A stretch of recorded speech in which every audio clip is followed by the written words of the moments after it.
We're going to get continued here. First off, I failed to recognize two of our distinguished guests.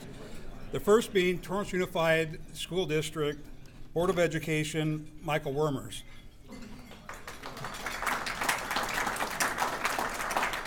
And second is the superintendent and president of El Camino College, Dr. Dina Maloney.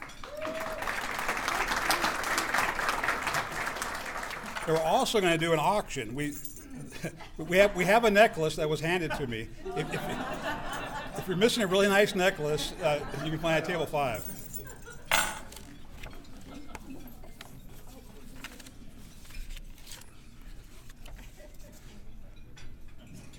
At this time, I'd like to invite Dr. Harani Reddy, physician in charge of Kaiser Permanente's Torrance Medical Offices, to the stage to introduce today's first speaker.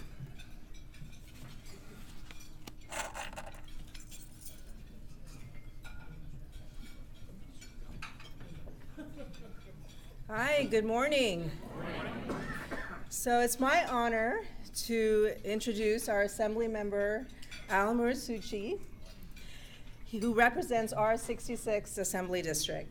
He currently serves as acting chairman of the Natural Resources Committee, writing bills to oppose the Trump administration's proposal to renew offshore oil drilling off California's coast. Several new laws to make the Torrance refinery and other refineries safer, and a law that provides funding for coastal protections programs. He's also chairman of the Joint Legislative Audit Committee, chairman of the Assembly Select Committee on Aerospace, where he wrote laws that help aerospace leaders like SpaceX and Northrop Grumman grow and create thousands of local jobs. He's member of the Assembly Committees on Environmental Safety and Toxic Materials, Utilities and Energy, Veterans Affairs, where he's a leader in the fight to improve support services for homeless and disabled veterans, and Budget, where he helped deliver essential funding for our K-12 schools, the University of California, the California State University, and California Community Colleges. In 2017, Assemblyman Muratsuchi delivered $10 million in dedicated funding for SoCal ROC. As a former prosecutor, Assemblyman Muratsuchi has worked with law enforcement to write laws to crack down on sex offenders and other criminals. In 2017, he earned a 100% pro-public safety voting score from the California Police Chiefs Association. And in 2014, he authored AB 2188 to streamline bureaucratic regulations to help small businesses. Please join me in welcoming Assemblymember Al Muratsuchi.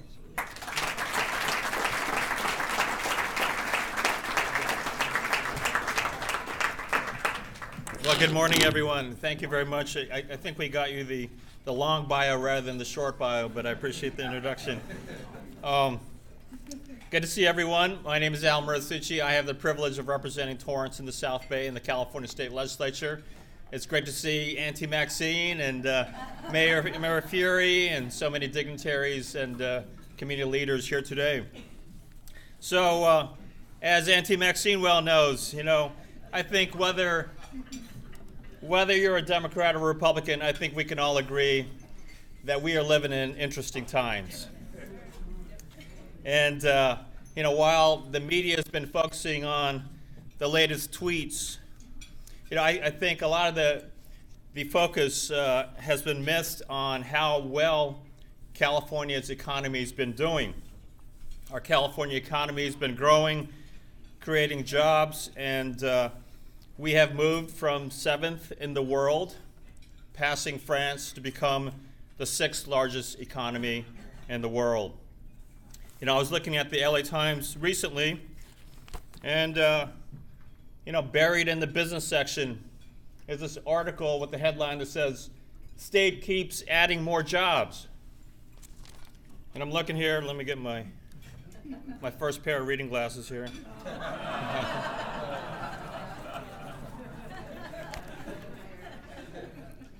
Job growth in California was more robust than expected.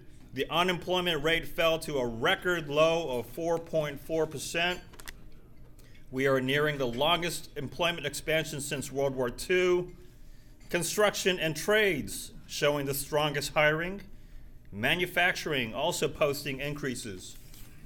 So, while this is election year, we're going to continue to hear a lot about how California is doing. I think the facts are the facts. And so, when the state's economy does well, Sacramento, especially our budget, does well. Just 7 years ago, we were looking at a over $26 billion deficit, and people are talking about, California on the brink of disaster. Well, now, ladies and gentlemen, we can all feel good that we are looking at a over $13 billion in our rainy day fund that we created in 2014.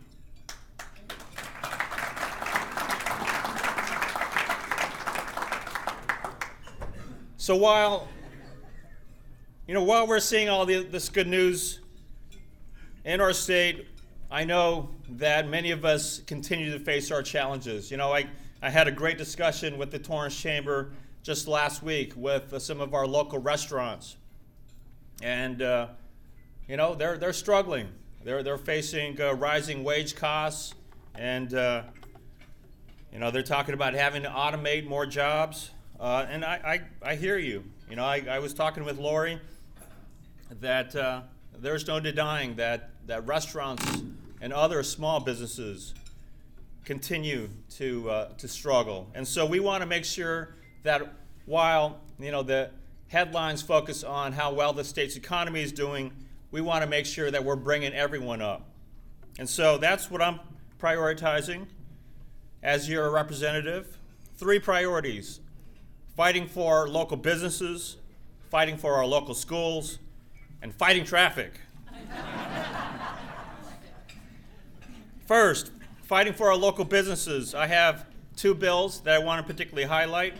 One is a bill that I'm working on with Senator Allen to create a state aerospace commission so that we can champion this iconic California industry, especially here in the South Bay.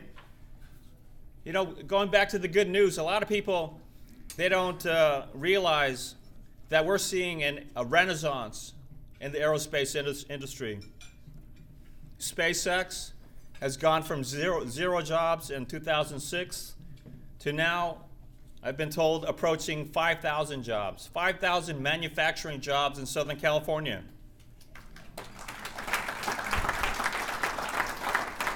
Yeah. I'm looking around to see if Joanne or Northrop Grumman is here. There we go.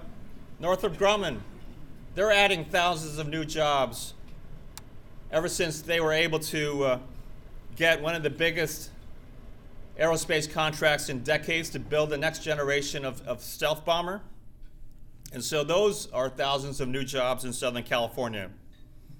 But we want to make sure that we're taking care of the small businesses. And so I introduced a bill to give a tax break, to cut the minimum franchise tax for our smallest of small businesses. I can tell you, I'm already getting a lot of pushback from my colleagues in Sacramento, but I heard the message loud and clear when I have these meetings with the Torrance Chamber that we need to do more to help our small businesses, and that's what I'm fighting for. Number 2, education. Dr. Mannon. As a former Torrance School Board member, education's always been one of my top priorities. And as a dad, as a father with a daughter in a local public school in the 3rd grade, I am fighting to make sure that our South Bay schools receive our fair of funding from Sacramento. I've been working closely with Dr. Mannon on a bill that will increase school funding for all of our schools, K through 12. And I'm also happy, as the good doctor was able to mention in the introduction, that I was happy to be able to deliver over $10 million in additional funding to support our Southern California Regional Occupational Center, SCROC.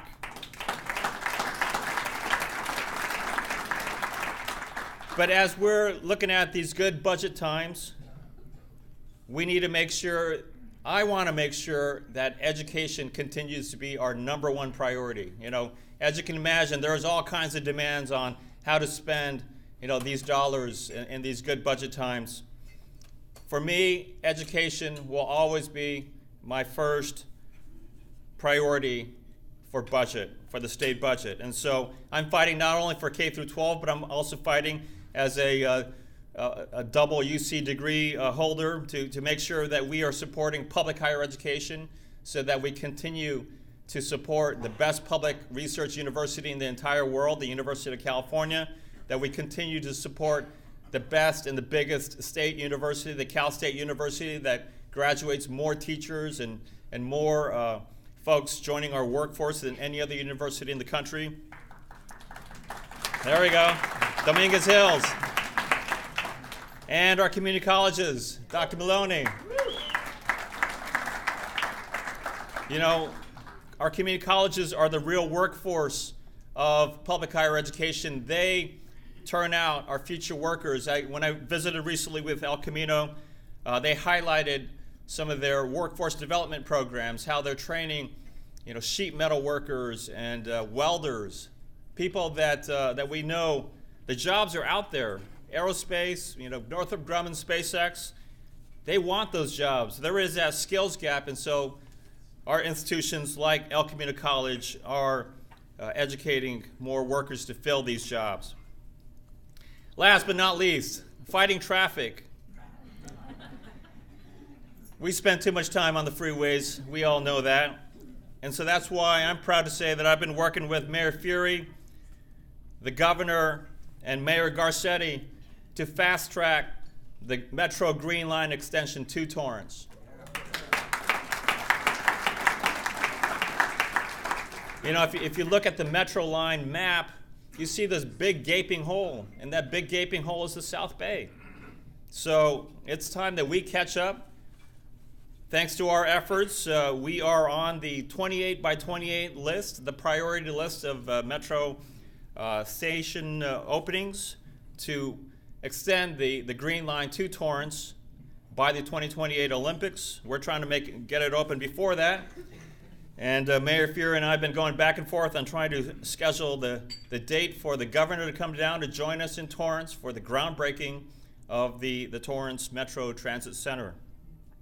So those are some of the priorities that I've been working on, but you know, we got to keep fighting. I'm going to keep fighting for the South Bay. Look forward to working with all of you. Thank you very much.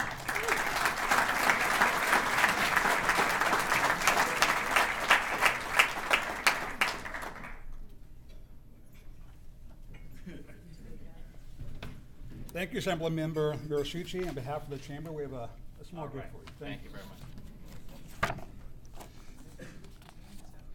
You were too quick. I'm used to these things going on and on. It caught me off guard.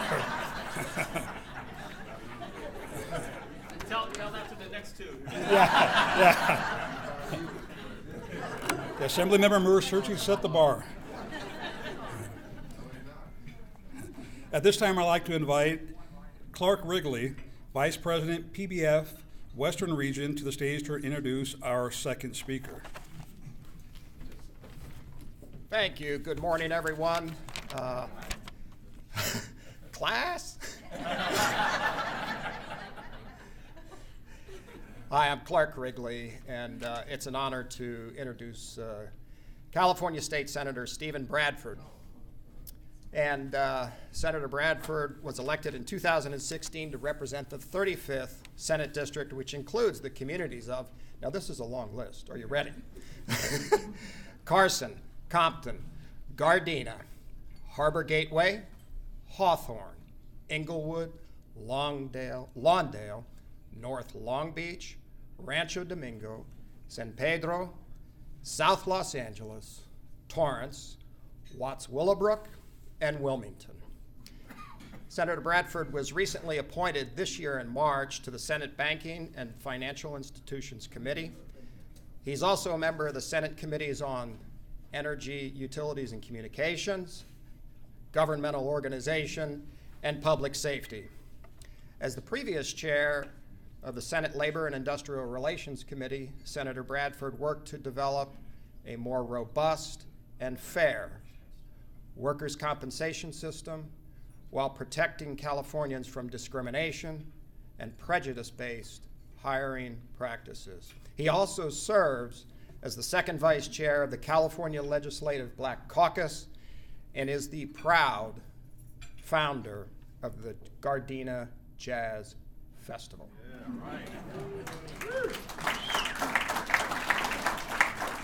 Senator Bradford is a lifelong public servant and community advocate who has spent his career focused on one objective: to represent the interests of the neighborhoods and the constituents he is elected to serve. Prior to joining the state Senate, Bradford was a council member in the city of Gardena for 12 years and an assembly member of the California State Legislature for 6 years. While in the Assembly, he chaired the Utilities and Commerce Committee and was pivotal in authoring and passing renewable energy legislation, as well as expanding contract and procurement opportunities for women, minorities, and disabled veterans. During this time, he also served as chair of the Select Committee on the Status of Boys and Men of Color. Senator Bradford, on behalf of the Torrance Chamber of Commerce and all of us here, a genuine welcome and a genuine thank you.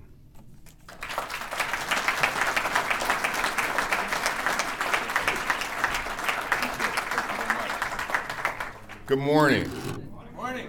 It is truly an honor to be here, and I promise you, I will not be here long. In the words of public speaking, 5 minutes is long enough for a good speech and too long for a bad one. So brevity is how I operate. But it's truly an honor to be here and just share briefly some of the accomplishments that we've had in Sacramento and what we will continue to work and fight for in Sacramento, as well as Washington, D.C., in concert with our great Congresswoman Maxine Waters, because much of what we have been doing for the last 18 months is fighting against some of the madness in Washington, D.C., from wanting to expand offshore drilling right off the coast of California to taking money from our UC systems to all the threats that are continuing to be made. California has to respond because, as it's often said, so goes California, so goes the nation. We are the tip of the spear of progressiveness, but social action, innovation. I mean, as Assemblyman Al Muratsuchi stated, innovation is happening right here in California. We have tech industries all throughout the state of California. I'm honored to have Tesla and SpaceX right here in the 35th Senate District, walking distance from my house, where they do R&D every day as it relates to Tesla, as well as the successful launchings of the Falcon 9 and other space exploration that they're doing. And it has spurred growth in the area. But more importantly, for local businesses, small businesses are the heartbeat of America. Despite what we always say, we want to attract corporate entities, and they're great to have, but it's really the small operators that help grow California, help grow the nation, and help employ people and keeping our economy running strong. So that's what I try to do as a legislator. Many times people think we're experts on every subject that we see. In California legislature, we see over 2,000 bills annually. And for anyone to stand before you and tell you they're expert on all those bills, they're lying to you, because many of them don't know what their own bill does. So, and that's true. I mean, many times it's a great idea, but as they say, the devil's in the details. And last year I was happy to author SB 182, as I shared with many of our city council peoples. That helped folks who use Lyft or who are Lyft and Uber drivers or TNC drivers. It was a move afoot in California to make these drivers register their car in every city that they did business in. And that would be insanity, because many of these Uber drivers are part-time drivers or stay-at-home moms or dads who are retired, or college students, or just people who are driving just for a few hours a day. And to say that you pick someone up in Torrance and drop them off in West LA, that if you pass through Hawthorne, Lawndale, Culver City, that you would need a license in each and every one of those cities was really onerous and made no sense. And I'm glad the legislature agreed, as well as the governor, and he signed that. So it has helped these individuals who many times are just part-time workers earning extra income. As one mother stated, it means the difference of being able to buy a Happy Meal for my son after his baseball or soccer game. So it makes a difference. So also, 189, which was a business that helped small business comply with workers' compensation. I mean, many times we hear that's the biggest challenge with running a business is the workers' compensation laws and the onerous restrictions that workers' compensation have. We were fortunate a few years ago to pass minimum wage, $15. Many people believe $15 went in effect immediately. It's not. It's a graduated effect. But we have heard from small operators who are really concerned about the $15 wage. And we're working with the restaurant industry, and I know that Torrance has a restaurant association, part of their chamber and business entity.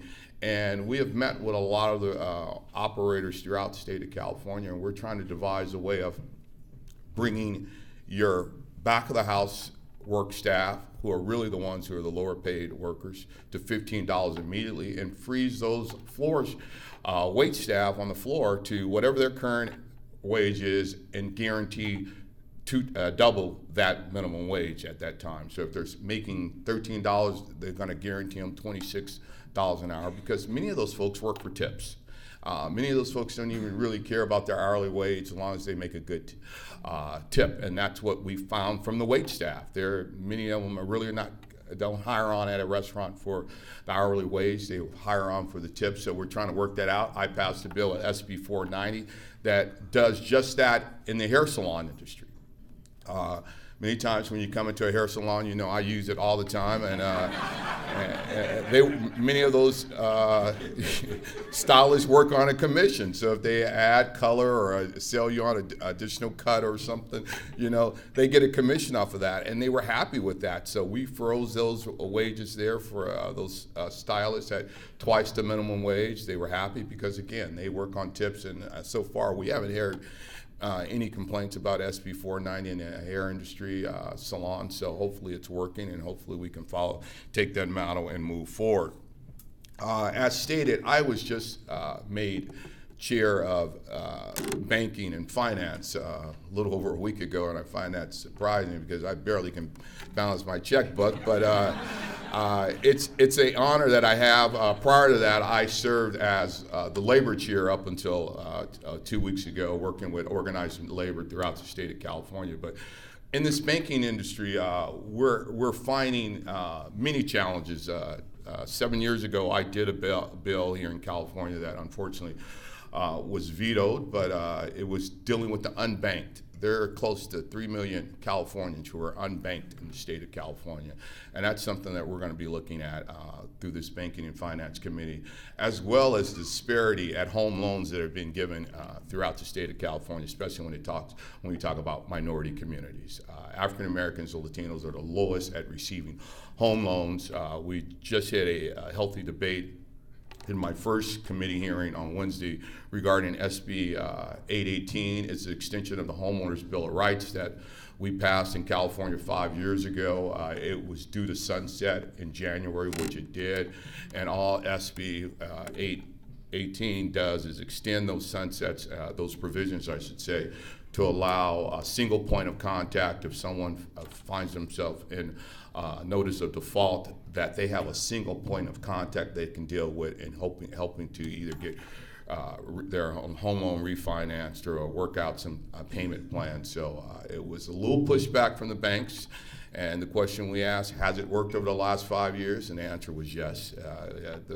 The industry didn't burn up because we put those provisions in place. So we thought it was common sense to continue on with those measures. So it moved out of my committee, and it has to go through a few more hurdles. It's been triple referred. For those of us who know, a triple referred bill means you got to go through a whole lot of policy committee before it gets to the floor. So hopefully those additional committees will find merit in continuing that practice, because it helped keep a lot of Californians in their homes. And many times I've been asked, what is the biggest environmental challenge here in California? And I'm going to be honest, it's not about saving a tree. It's not about the air, and it's not about the water, because I don't know anybody that wants dirty air. I don't know anybody that wants dirty water. But I know plenty of people that we walk by every day. The biggest environmental issue is the homeless people that we leave on the streets every day, because we can't be more concerned about a tree than the person that sleeps under the tree. So I think that's our biggest challenge here in California, is to make sure that we get men and women and children off the street, provide housing, and that is something that we're looking at seriously. We passed a large package of homeowners bills last year, and hopefully we'll continue to move forward. And one of the problems with this homeowner crisis is something that we did 7 years ago, and I stand here as one of the individuals who voted for it. That's the elimination of the redevelopment agency. That was one of the worst votes I've ever taken as an elected official, because the promise of what that was going to bring to California was never foreseen.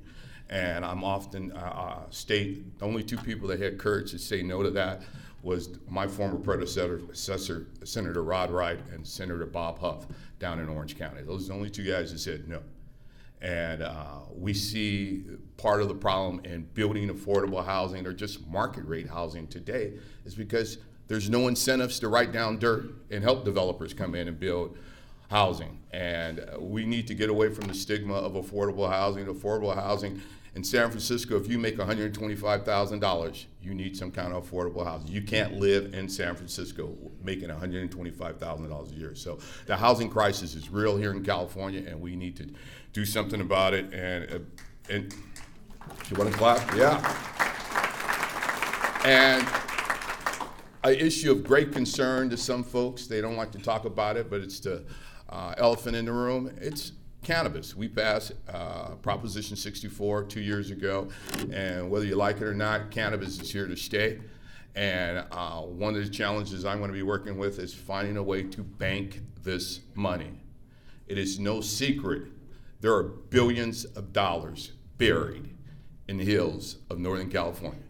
There's no doubt. No, this is not folklore, folks. It's reality. I've met with enough cannabis growers where they can't put their money in a bank, and it makes no sense that we're going to have $1 billion industry and we have no legitimate way to bank it. So Senator Bob Hertzberg has a bill, SB, I think 930, that's going to try to help fix this problem. It's not going to be a quick fix, because we still have the federal government and some guy named Sessions who wants to rain down on our industry. So we're going to have to proceed lightly, but it's an issue that we're all looking at, because it's here. And we use the term recreational use, but it's adult use, just like alcohol. It's whatever adults choose to do.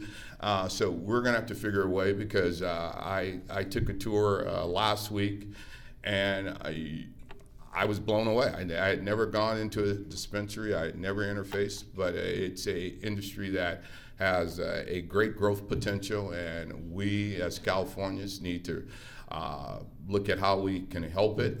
We're trying to learn from the mistakes that Colorado and Washington has made as it relates to some of the banking challenges. So we're working at it. And the second issue in that business is insurance. Again, people are making millions of dollars of investments in a business that has no insurance.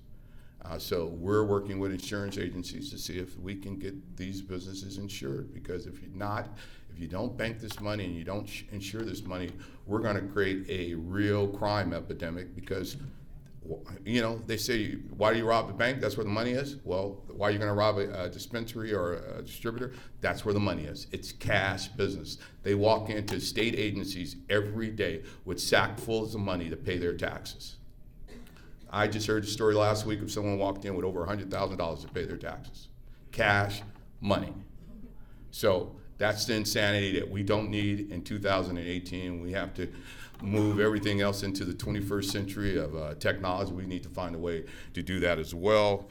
And one other issue that might be of some concern here, one of the growing industries in California, especially in Southern California and the South Bay, is brew pubs. I introduced a piece of legislation, SB 1283, that's going to hopefully help Brew Pubs. They currently have a Type 75 license that doesn't necessarily allow them to sell their product for off-site consumption. We're working with that. It makes no sense that you can't come to a brew hub and partake there, but also take one of your favorite beverages home. So we're trying to work with that so they can not only sell for off-site consumption, but also help nonprofits as well with donations. So those are some of the things I'm working on. I think my time is up, and I thank you for this opportunity, and I look forward to working with each and every one of you as we move forward. Thank you very much.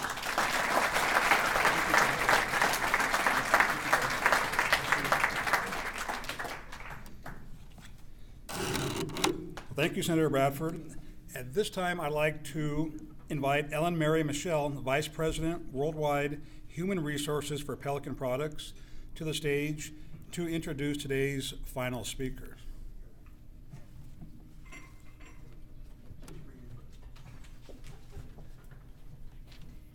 Good morning, everyone. It's with great pleasure that I introduce our next speaker. California State Senator Ben Allen was elected to office in 2014 and serves the 26th Senate District. He serves as chair of the Senate Education Committee and the Joint Committee on the Arts.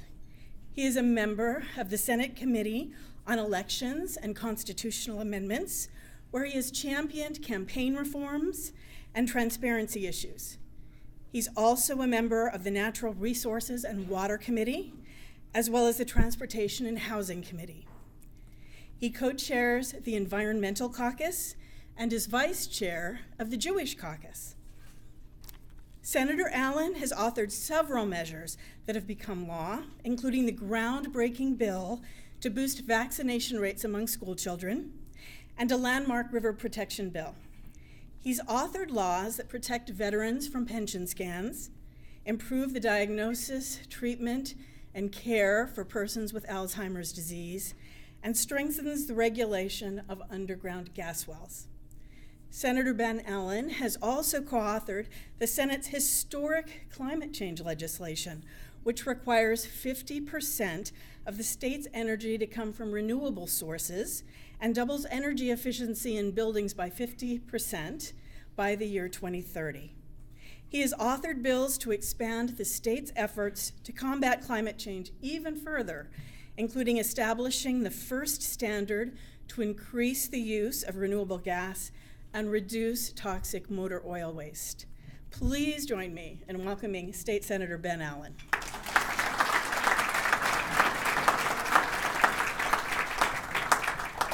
Well, thank you so much, everybody, and thank you so much to Ellen Mary for the wonderful introduction. I do appreciate it. This is my fourth straight year here at the Torrance Chamber State of the State breakfast, and I got to say it's much nicer up at the top of the building with these extraordinary views. I mean, it's such a beautiful place. What a beautiful day, and I always enjoy getting a chance to hear from my colleagues. It's always great to get a chance to listen to the way the things that your colleagues are focused on. We're oftentimes running around in Sacramento like headless chickens, working on our own stuff and the things that come before our committees.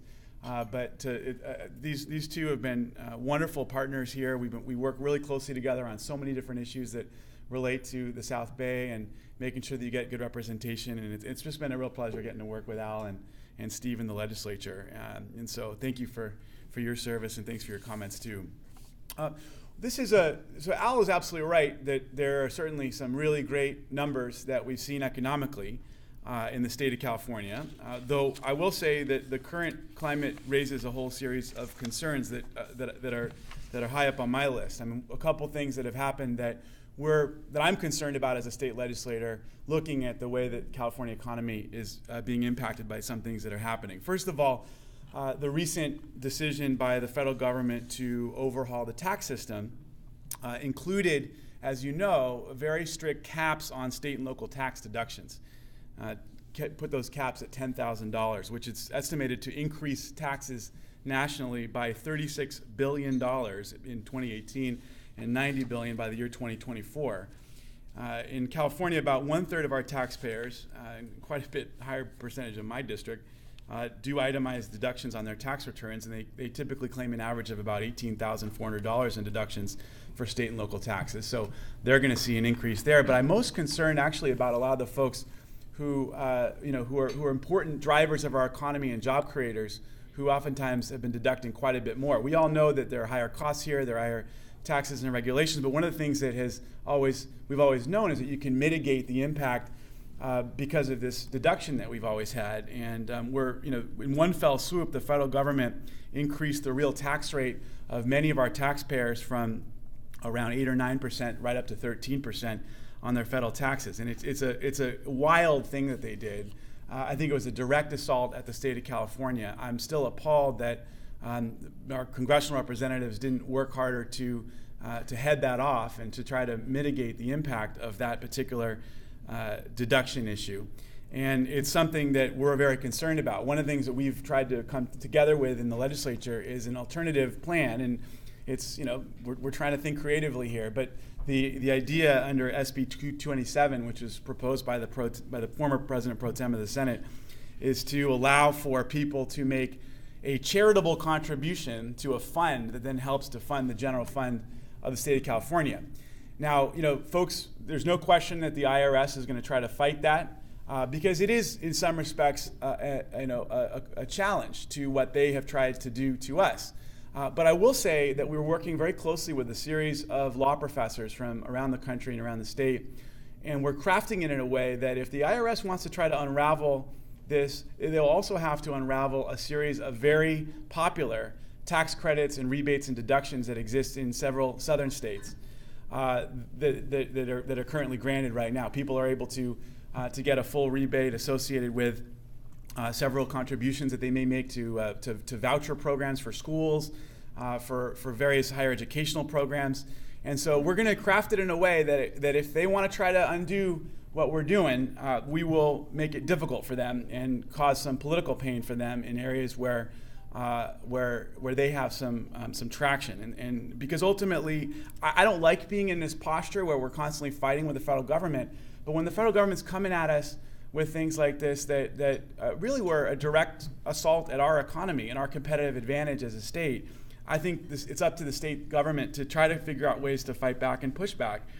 So that's my feeling about this. There are several other areas where there's similar challenges that have been launched at us by the federal government. One of them, obviously, is in the area of offshore oil drilling. Several of my colleagues have talked about that. We had a wonderful rally out at the Santa Monica Pier, and my good colleague Maxine Waters was there as well, and a number of others, as we had a chance to raise our voices in opposition to the oil drilling plan to open up our coast to oil drilling. It's interesting that they gave a waiver to Florida because it could impact their coastal tourism economy. And turns out we have a much bigger coastal tourism economy in California than they do in Florida. And so we're going to push back hard. I think ultimately we're going to be able to fight this offshore oil drilling plan and make it so that it's going to be so difficult that people won't do it. But it's once again going to cause a lot of consternation. It's going to take a lot of time, a lot of energy, a lot of effort, and that's going to make life a little difficult for everybody. But once again, it's going to be an important priority for us. Another area that we're concerned about, this is less of an issue for folks in this room perhaps, but in the Central Valley we've got one of the most robust agricultural industries in the world, and the folks there have just gotten very stressed out about the extent to which the seasonal agricultural workforce has now found themselves in the federal government's crosshairs. The targeted crackdowns on undocumented immigrants throughout our state, and particularly in the Central Valley, are really adding to an already formidable farm worker labor shortage, which could leave billions of dollars of fruits and vegetables rotting in the fields. The LA Times had a big piece about this just last week. It's just, once again, short-sighted policy that is being pursued for a whole set of strange reasons that really seek to potentially damage a majorly important piece of the California economy. And it's an area that we're really concerned about. One other thing I should mention as well, this whole trade war that we've started to launch against Asia and a lot of other folks, particularly the situation with China. I think we're all concerned as well that this will ultimately impact a lot of California crops. almonds, pistachios, wine, manufacturing in general. We're worried about the impact that it may have on the costs associated with a lot of the manufacturing materials that our manufacturers use. We're also worried about the impact that it may have on construction costs. We talked about the housing shortage and the extent to which we are really far behind our infrastructural needs. And I think there's a real fear that this could help to increase steel and aluminum costs in ways that could be really damaging to our economy.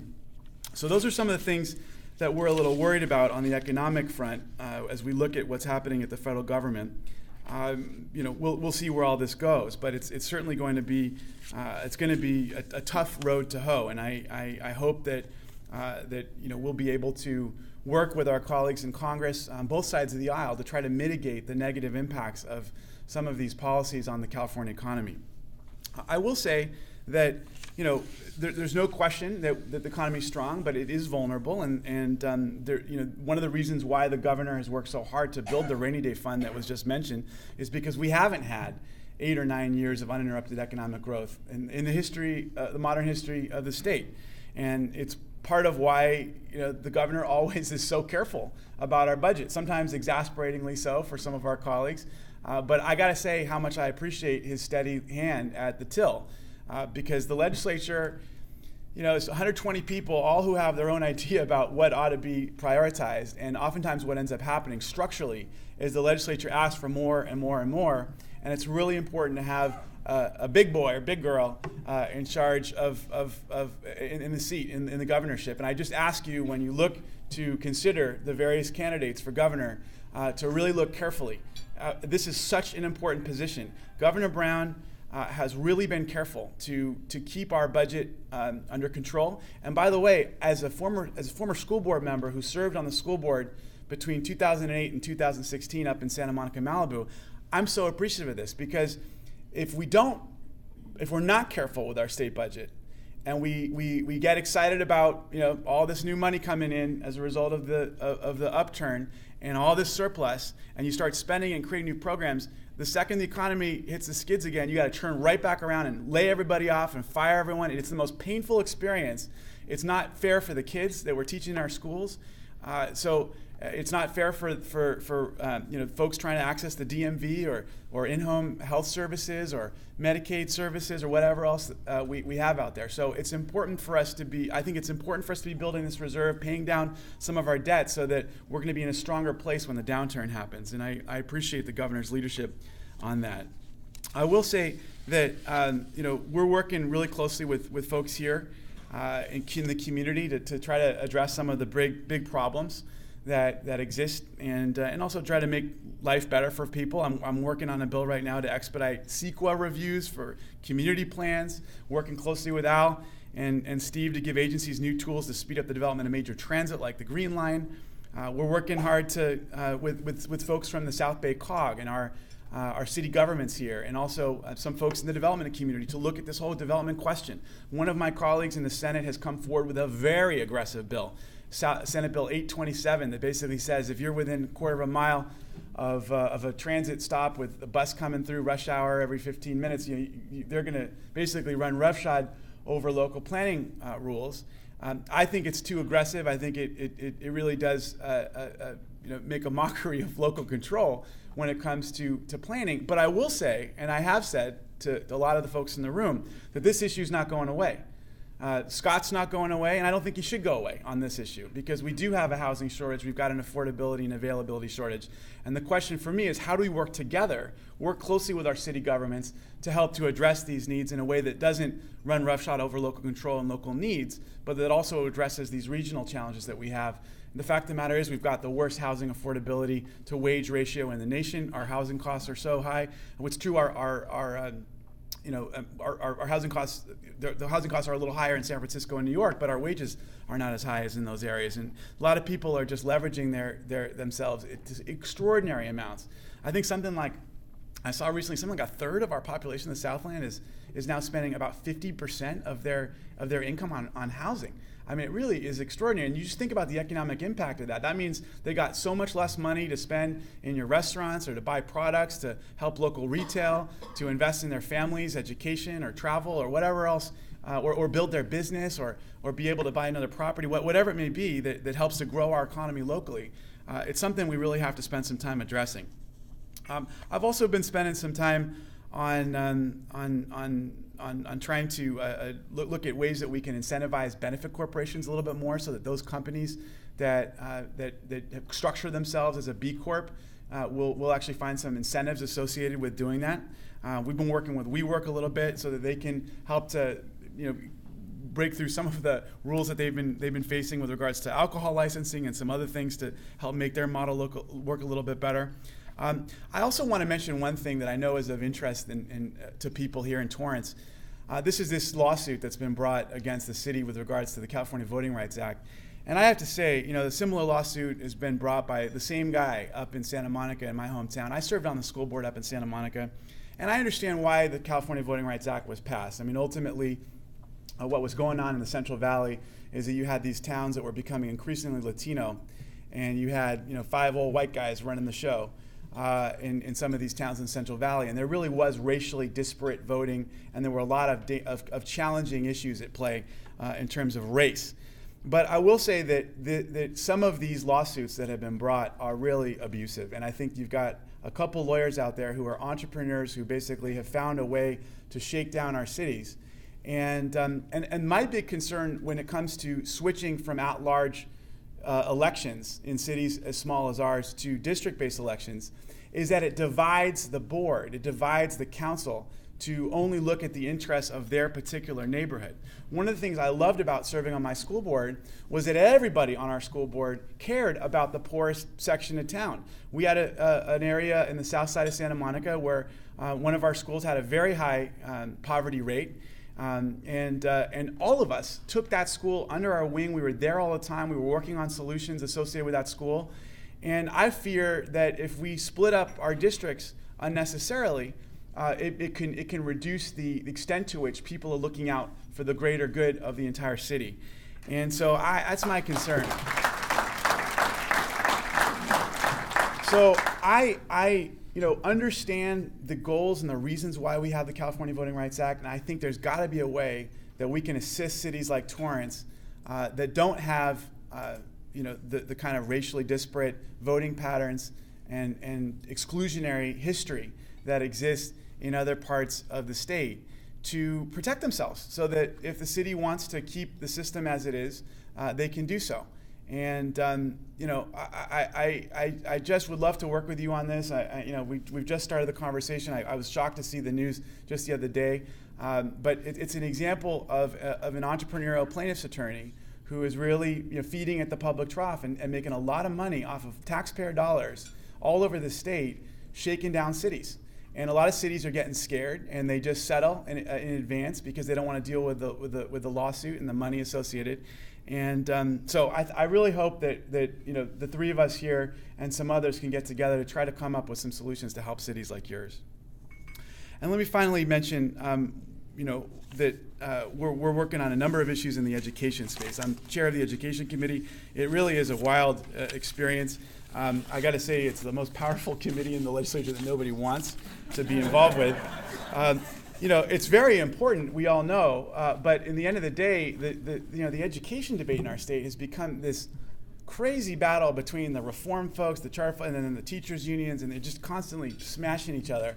And a lot of time is spent on our committee in trying to navigate those battles that I think are ultimately really rather peripheral to the on-the-ground experience of most of our kids and most of our teachers in the system. So one of the things I'm really trying to work on right now is seeing what we can do to take off the table some of the critical sticking points that exist between the teachers union and the charters, and see if we can thread a couple needles and get those addressed. One of them has to do with the way that we authorize charters. Another one has to do with the way that we finance special education in the state. We basically give out the same amount of money to every school just based on the number of kids they have for special education, and there's no time given to look at the severity of the needs of the kids. And there's a lot of costs associated with some kids in our educational system, and our special ed system ought to do better. Our financing system ought to do better to have the money follow the student, so that those schools that are providing robust special ed services that cost more get a little bit more, those that aren't get a little bit less. And just to make it fair, because it's become an enormous sticking point. It's also become an enormous sticking point between our special ed students and our special ed families in our districts, because the districts are so stressed out about holding the line on the budget that they sometimes end up nickeling and diming our parents and our families. And if the districts felt as though they were being properly compensated for the special ed services, I think they'd feel a little bit better about striking better deals with our families. And then finally, we're also taking a look at the conflict of interest statute. This has been a real thorny area, and I know most people their eyes are gonna glaze over it because it's, but I'll tell you, we've got, I'm always so surprised in Sacramento by just the oppositional politics, the kind of the block politics that happens there. So we've got the charters who are out there saying that Government Code 1090, which is our conflict of interest statute, doesn't apply to them at all, but they understand they're getting increasing pressure that for there to be some sort of application of a government code conflict of interest statute. You got the teachers union say it absolutely applies to them. Never the twain shall meet. The courts don't seem to want to make a decision. So I'm trying to figure out a way to thread the needle. Okay, say to the charters, hey, what's your issue with 1090? Let's get your issues addressed, and then let's apply the code to everybody so that nobody can say that we're not applying the same rules to everybody. And just got the bill out of committee Wednesday. We're going to go to the Judiciary Committee again. But this is the sort of unglamorous, but I think ultimately very important part of our work, which involves trying to make the system work better. And try to reduce unnecessary battles that dominate so much of our time in the legislature. It's frustrating, and I really do see it as my job to make government function better. And a lot of that involves providing our state and also our local folks, either at the school level or at the city level, with the tools they need to do their jobs to serve our citizens. Thank you so much for your time and attention. Thank you for your continued commitment to this wonderful city, this wonderful community, this wonderful chamber, and have a very good day today. Thank you, everybody.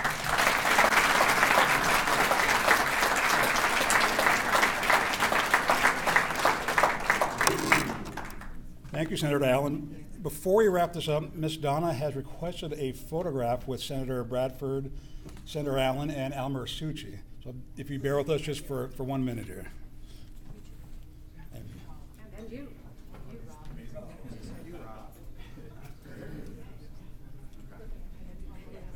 We're facing you.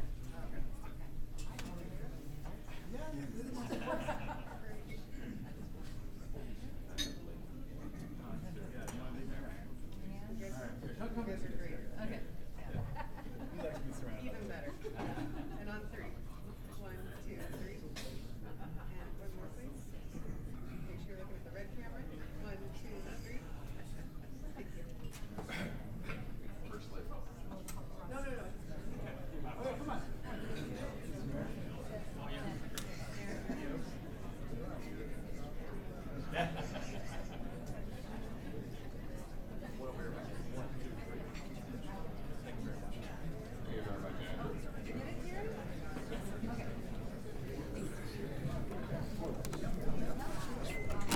Well, thank you again to Senator Bradford, Assemblymember Muratsuchi, and Senator Allen. Thank you to our corporate sponsors for supporting this event, with special thanks to our distinguished sponsors, American Honda, Gaetano's Restaurant and Catering, Kaiser Permanente, Pelican Products, Torrance Refining Company, Linda Amato and her DoubleTree staff for their professionalism and hospitality, Torrance City Cable for airing this event, Chamber President and CEO, Ms. Donna Duperon,